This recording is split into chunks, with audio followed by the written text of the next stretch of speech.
I turned my fiancé into a punchline for my friends.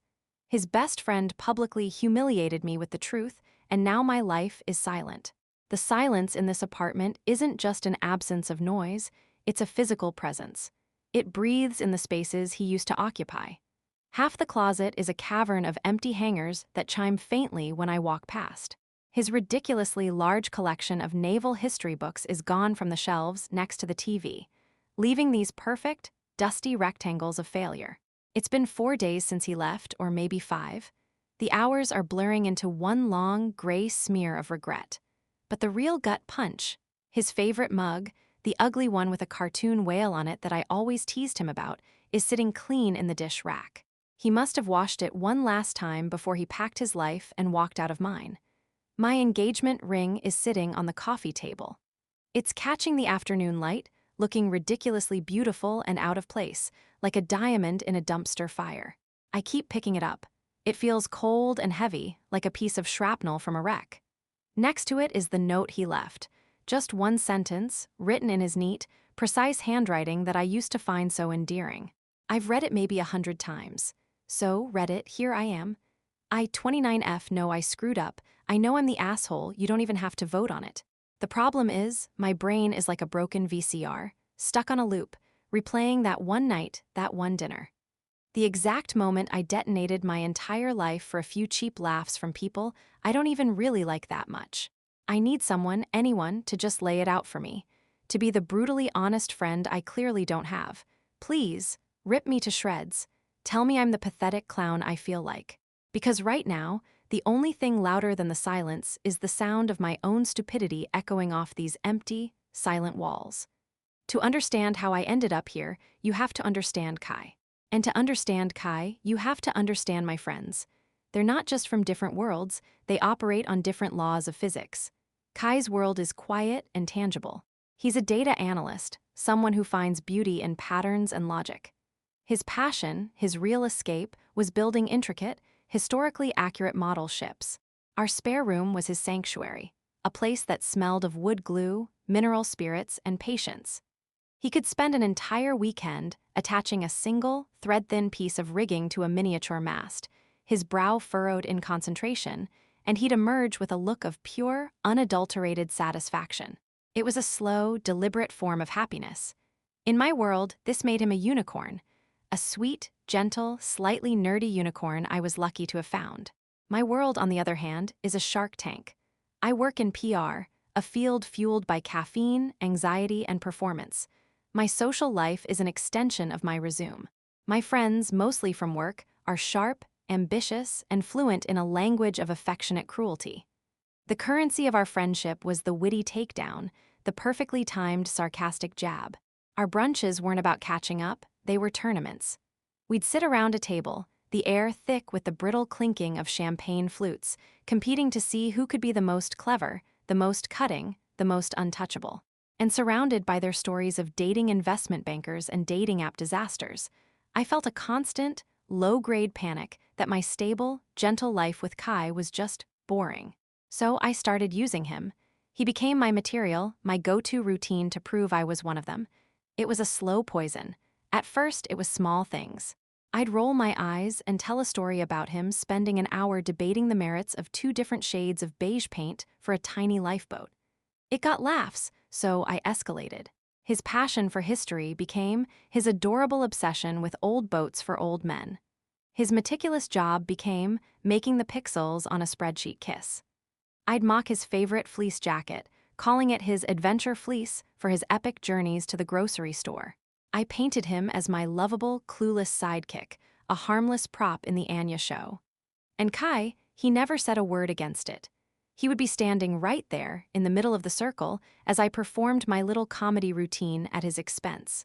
He'd just offer this small, tight smile, a mask that I now realize would drop the second he thought I wasn't looking. Sometimes he'd try to gently change the subject, but I'd always steer it right back, high on the laughter and validation. His silence, his complete avoidance of any conflict, was something I twisted into permission. I told myself he was easygoing, that he knew it was all a joke, that he was in on it. But he wasn't. He was just absorbing the blows, one by one. He wasn't my partner in the joke, he was the punchline. my perfect, silent victim, and I was too busy taking a bow for my audience to even notice. The night it all blew up was a Tuesday. It was one of those aggressively trendy restaurants with concrete floors, Edison bulbs, and menus that don't use capital letters. The kind of place my friends Love and Kai quietly endures. I'd insisted on a group dinner, some misguided attempt to merge our worlds, as I'd pitched it to him. In reality, I just wanted a fresh audience for my tired old act. The guest list was a volatile mix. Me, Kai, my two work friends, Jessica and Chloe, and two of Kai's friends, Mark and David. Mark was Kai's oldest friend, quiet and observant. David was his hiking buddy. They were both normal, grounded, which in my friend's world was a punchline in itself. The evening started with its usual rhythm. Jessica was complaining about a client who thought synergy was a yoga pose. Chloe was one-upping her with a story about a disastrous date with a guy who unironically used the word fintech. I was sipping my overpriced cocktail, feeling that familiar, ugly pang of social anxiety. It was a constant hum beneath the surface of my life, the fear of being uninteresting. The desperation to prove I was just as sharp, just as entertaining as everyone else. My opening came when Chloe started talking about her husband's recent promotion. He had landed a big project, a move that came with a corner office and, I quote, a soul-crushing but financially fabulous travel schedule. A wave of applause went around our side of the table, and I felt it again, that desperate need to contribute, to perform. My fiancé didn't have a corner office. My fiancé built tiny boats in a spare room. And in that moment, instead of feeling pride in his unique passion, I felt a desperate need to spin it into comedy gold. Oh my God, speaking of soul-crushing projects, I began, leaning in conspiratorially, my voice pitched for performance. The shift was immediate. I was no longer Anya, the fiancé, I was Anya, the stand-up comic. I saw Kai flinch, a tiny, almost imperceptible tightening of his jaw. He put his water glass down a little too carefully, but I ignored it. I was on stage. So, he's building this new ship, a French frigate from, like, the 1700s, I don't know. I waved my hand dismissively, as if the details were trivial, a boring footnote to my brilliant story. And he needed this one specific, microscopic piece of wood for the beakhead, or whatever it's called. Apparently, the wood from the kit wasn't authentic enough for his museum-quality standards. Jessica and Chloe were hooked, their eyes gleaming with that predatory delight they get when they smell a good story. I had them. So he spends 3 nights, 3 entire nights, on some obscure online forum for retired naval architects, bidding against this 80-year-old man from Ohio named Captain Dave for a splinter of wood the size of my pinky nail. I held up my pinky for emphasis, wiggling it to show just how pathetic the object of his obsession was. He actually set alarms to wake up at 3 a.m. to counterbid. For a splinter. I walked in on him one night, his face lit up by the screen, looking like he was hacking into the Pentagon, and I was like, "Honey, are you masterminding a global takeover?" And he just whispers, without even looking at me, "SHHH, I think Captain Dave is asleep." The girls roared with laughter, that sharp, braying sound that I had come to crave. It was exactly what I wanted. The sound filled my ears, a warm wave of approval washing away my insecurity. I felt clever, I felt funny, I felt like I belonged. I glanced at Kai, expecting to see that familiar, resigned smile. But he wasn't looking at me. He was just staring at his plate, pushing a piece of asparagus around with his fork. His face was completely, terrifyingly blank. I was basking in the glow of their laughter, already thinking of my closing line, when Mark, Kai's friend, gently placed his fork and knife down on his plate. The small clink of metal on ceramic cut through the noise. He hadn't been laughing. He had been watching me the entire time, with an expression I couldn't quite read. "Anya, I don't get it," he said. His voice wasn't angry or accusatory. It was quiet, genuinely confused, which somehow made it 1,000 times more devastating. The laughter from Jessica and Chloe sputtered out. They looked back and forth between us, suddenly awkward, like they'd been caught watching something they shouldn't have. Mark continued, his eyes fixed on me. "Last week, Kai, David, and I went for a beer after work, and he spent half an hour talking about you." My smile froze on my face. It felt like a physical object, a mask I couldn't take off. "He was telling us about that new client you landed. The big one. He'd actually saved the presentation you made on his phone. He pulled it out, right there at the bar, and started swiping through the slides, explaining your strategy to us. He was showing us the market analysis charts you'd built, telling us how nobody else at your firm could have pulled it off. He kept saying, "Look at this. Isn't she brilliant?" The world went into slow motion. I could hear the blood pounding in my ears. I risked a glance at Kai.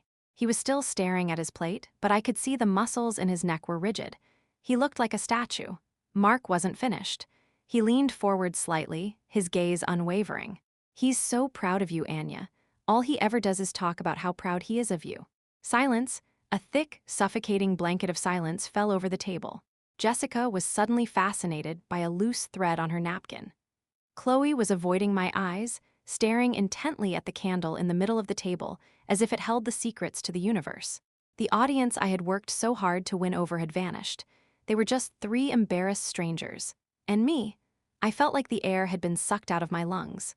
Every cheap laugh I had ever earned at Kai's expense, every sarcastic comment, every dismissive eye roll, it all came rushing back at me in a tidal wave of shame. Mark's words weren't an attack, they were a mirror. And in it, for the first time, I saw myself for what I truly was, not the witty, charming performer. Just a cruel, pathetic clown in the center of a silent circus. The rest of the dinner was a masterclass in awkwardness. Mark and David made some stilted attempts at small talk about sports, a topic so painfully neutral it only highlighted the tension. Jessica and Chloe chimed in with forced enthusiasm, their voices an octave too high. I said nothing. I couldn't. My throat had closed up. I just sat there, picking at my now cold food, feeling the weight of every set of eyes at the table. The worst part was Kai. He participated in the conversation, answering direct questions in a calm, even voice. He was polite, he was composed, but he never, not once, looked at me. It was like a force field had sprung up around him, and I was on the outside. The car ride home was worse. The silence from the apartment had been born in that 10-minute drive. It was a dense, suffocating silence, filled with everything I had said and everything he hadn't. I tried to break it. My voice came out as a pathetic croak. "Kai, about tonight.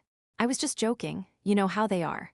He didn't turn to look at me. He just kept his eyes fixed on the road, his hands gripping the steering wheel at 10 and 2.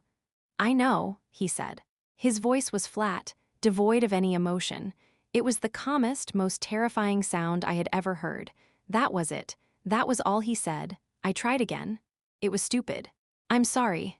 "Okay," he replied. "Not I forgive you. Not it's okay. Just okay." An acknowledgement of sound, nothing more. When we got home, the routine was eerily normal. He parked the car, he walked upstairs. He changed into his pajamas. He brushed his teeth.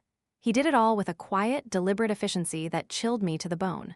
I followed him around like a ghost, wanting to scream, to cry, to beg, but the words wouldn't come.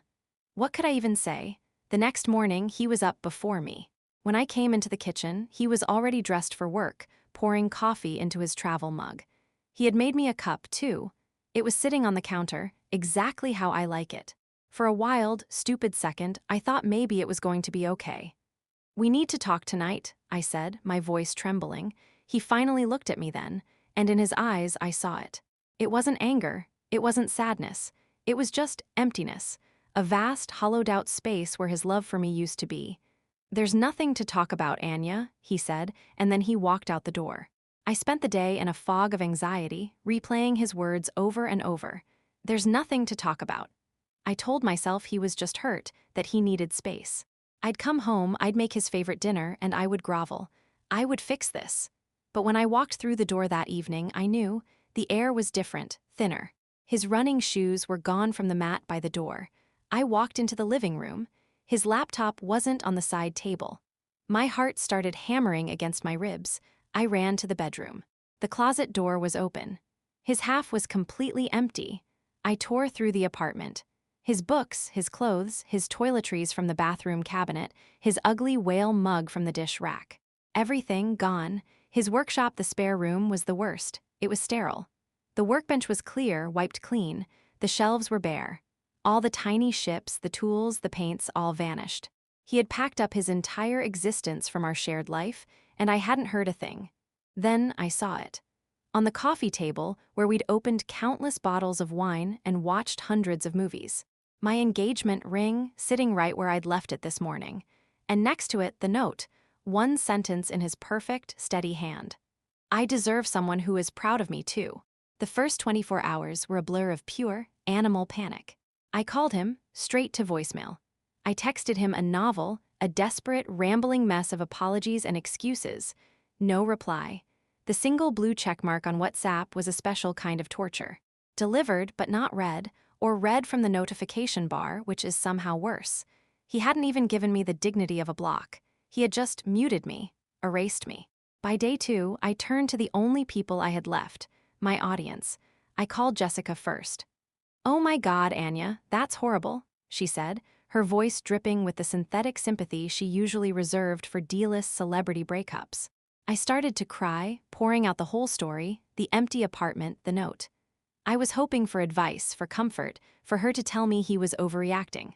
Instead, there was a beat of awkward silence on the other end of the line. "Well," she said finally, her tone shifting from concerned friend to PR professional managing a crisis. To be fair, it was pretty cringe. Cringe, that was the word she used. Not cruel, not heartbreaking. Cringe. "What do you mean?" I asked, my voice small. "I mean, we all kind of felt bad for him. It was just a lot. Anyway, I have to hop on a client call, but let me know what happens. Text me." And she was gone. Chloe was even worse. She listened patiently and then let out a long sigh. "Look, Anya, I'm sure he'll come around, but maybe you should just give him some space. We're all kind of staying out of it, you know. Staying out of it." It was a coordinated retreat. The friends I had performed for, the women whose laughter I had valued more than my fiancé's dignity, were now distancing themselves from the wreckage I had created. They treated my heartbreak like a piece of office gossip that was no longer interesting. There was no support, no "let's go get drinks and trash him." Just this polite, awkward disengagement that made me feel utterly, completely alone. It was on the third night, lost in a spiral of self-pity and cheap wine, that I decided to do some digital snooping. A pathetic, desperate attempt to find a clue, an answer, anything. I logged into our shared cloud storage account, the one we used for vacation photos and boring household documents. And that's when I found it. A folder he must have forgotten to delete. It was innocently named Provence Surprise. My hands trembled as I clicked on it. It was full of files. Scanned booking confirmations for a stone cottage with a lavender garden. A saved itinerary from a travel blog titled "A Romantic Week in the Luberon." A screenshot of a French cooking class for 2 with a deposit paid. And a PDF file. A receipt from an online jeweler dated 2 months ago. It was for a custom-made wedding band designed to match my engagement ring. He had been planning our honeymoon. A secret, perfect trip to a place I'd mentioned once, years ago, that I'd always dreamed of seeing. He had been building our future, piece by tiny, meticulous piece, with the same patience and love he poured into his ships. And while he was doing that, I was standing on a stage, tearing him down for a handful of laughs. And so I end up back here, in the now, sitting on the floor of this hollowed-out apartment with the ghost of a lavender-scented future I'll never have. The friends have stopped calling. Their awkward texts have trickled to a stop. The silence has won. My only connection to the outside world, to the world he still lives in, is my phone. It's become a toxic extension of my hand. I don't look at Kai's profiles. He blocked me everywhere on day 3. But he forgot about Mark. Or maybe he just didn't care. So that's my life now. I've become a social media ghost, haunting the edges of a life that is no longer mine. I watch Mark's Instagram stories with a pathetic, obsessive hunger. Most of it is boring pictures of his dog, a blurry concert video. But every few days, there's a glimpse, a flash of gold. Last night, he posted a photo. It was a group shot from a barbecue on the beach. There were 5 or 6 of them, all smiling, holding beers against a sunset, and in the middle of them was Kai. He wasn't with anyone new. He wasn't doing anything dramatic. He was just there.